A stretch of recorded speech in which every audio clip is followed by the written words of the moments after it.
na zama garkami gare kuma gautana. Kai mai hassada baka ban tsoro ba, ka rike rabbi mai kiyana ku yi hatara, kyautar rabbi wani ba zai kwata. Na zama garkami gare kuma gautana, ba yau sun kusun saka ni cikin rana, sun mini hassada suna batan suna.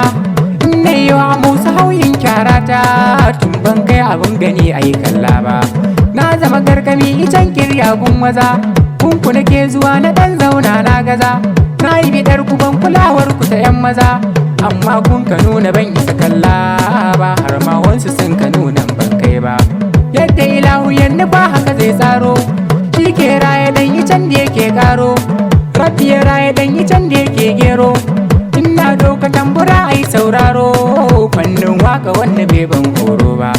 Ba dan alfahar na yau baitocin ba, ba domin na nuna cewa na kai ba, ba kuma zan yi alfahar da iyawa ba, domin rabbi ne ya ban ba wayo ba.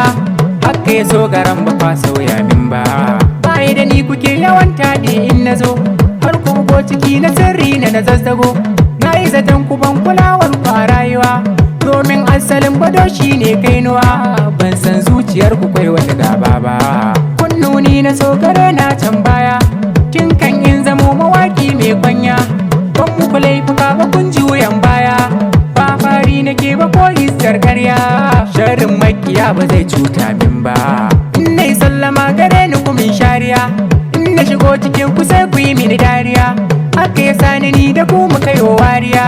Na zo hira gunku kun yi mini kyaliya, ni ban zo gare ku dan ne maula ba. Duk mai hassada ba zai taba ci gaba ba, domin zuciyarsa ba kyau ba natsuwa, ta sanya wa zuciyarsa yawan dimuwa. In ka shiga ni'ima sai ya kunci, burin zuciyarsa bai wuce kai baya ba. Domin wani gula ya nunin hassada, ya ce ɗaukaka ba zan yi ba har abada, har ma yayi kirari ya jaddada, mai furcin hakan gare shi ba zan kage ba. Kai ba rabbi ne baban hanya sa